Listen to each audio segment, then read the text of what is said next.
bias out of the courtroom. We are all familiar with conscious bias and have seen how overt bias can lead to intentional and harmful discrimination. Unconscious bias is different, and there are two important things to know about unconscious bias.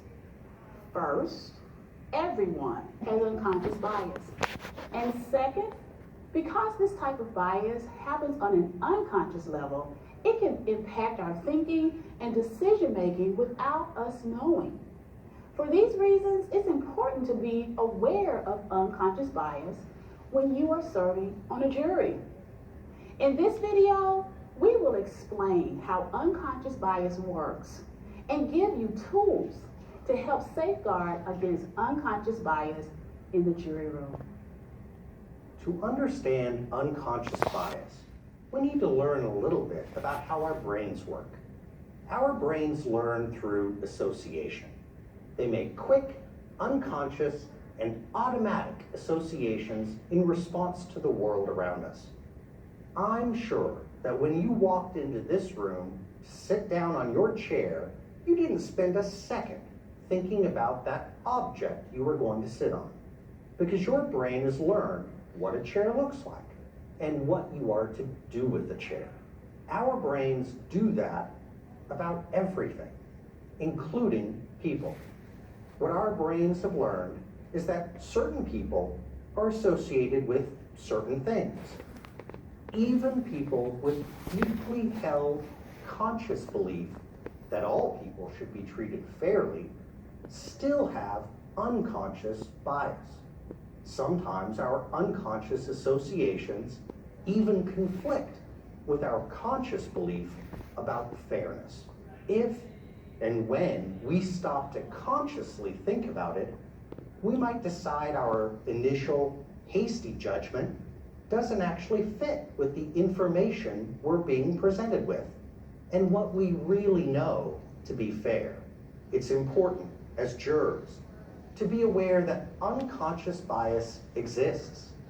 Everyone has unconscious biases. So in this video, we will explore what you can do to address the effects of unconscious bias while serving on a jury, so that you can be sure you are making objective decisions and treating everyone fairly. Let's run through a few quick examples of unconscious bias to experience it firsthand.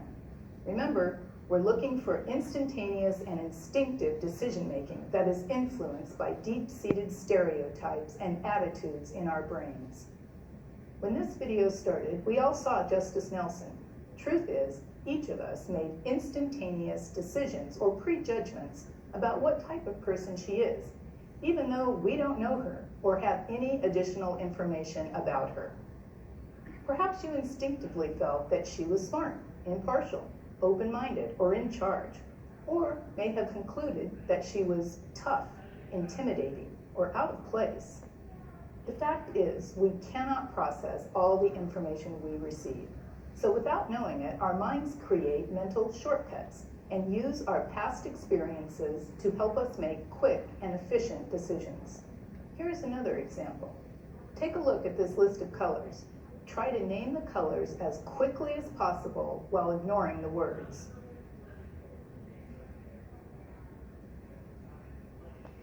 Now, do the same with this list. Name the colors, not the words. Well, it may take a little longer to identify the colors in the second list because we aren't relying on the shortcut of the word matching the color. Taking the extra time to take in and process more information is worth it because more data helps us make more accurate decisions. Considering all the information instead of making a decision based on the information that comes to mind most quickly can help us to avoid relying only on our preconceptions.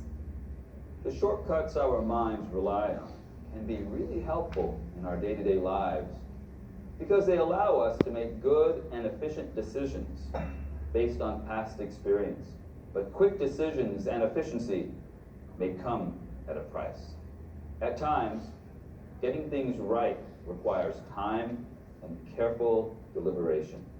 Some of the shortcuts that we use can have really negative consequences, causing us to unknowingly make unfair distinctions among individuals when everyone should be judged fairly.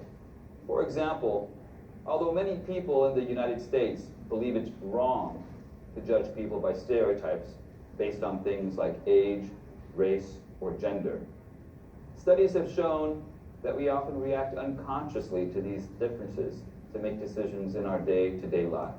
Here are a couple of examples. For a long time, orchestras were largely male, with almost no female musicians selected during auditions. Many orchestras changed the audition structure so that a screen concealed the identity and gender of the auditioning musician from the selection committee.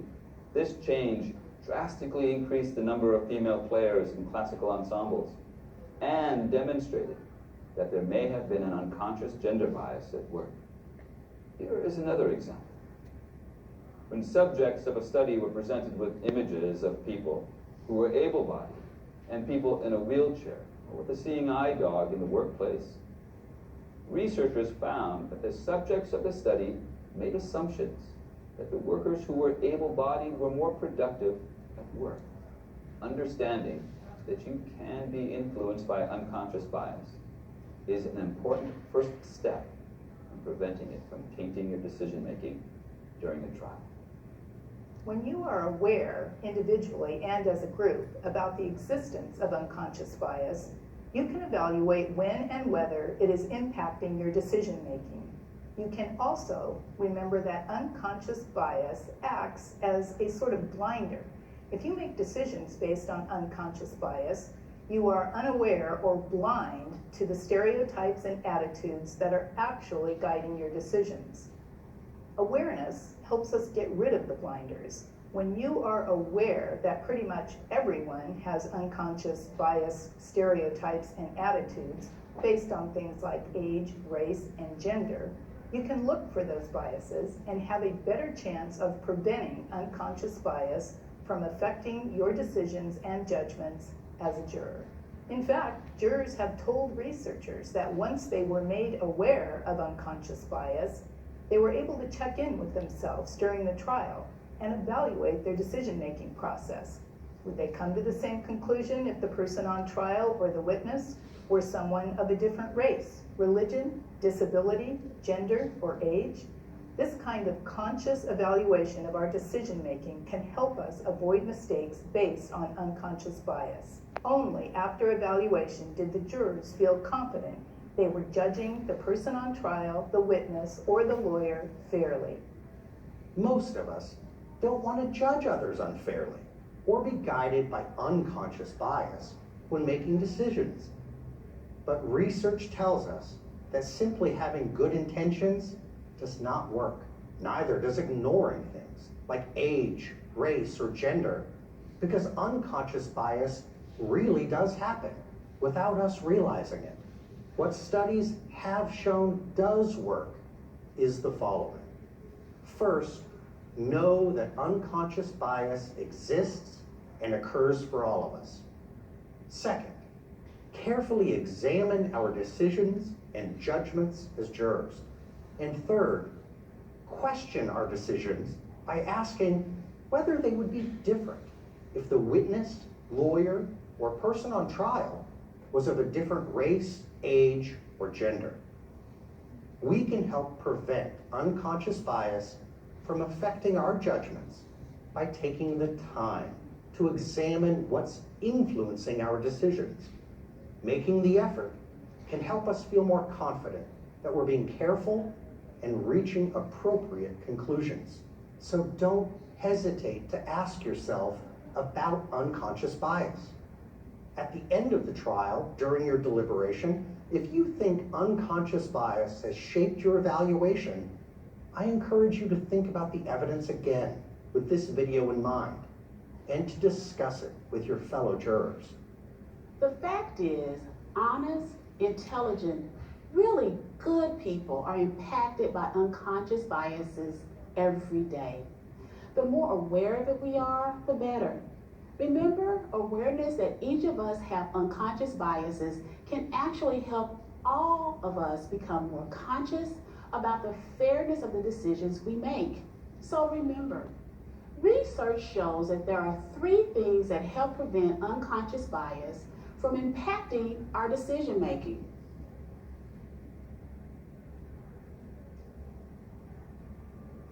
Thank you for taking the time to consider this issue. You are about to become part of the most important tradition in our justice system, the right to a trial by jury. Thank you for your service and your effort to ensure everyone receives a fair trial. Be aware to be fair. Be aware to be fair. Be aware to be fair. Be aware to be fair. Be aware to be fair. Be aware to be fair. Be aware to be fair. Be aware to be fair.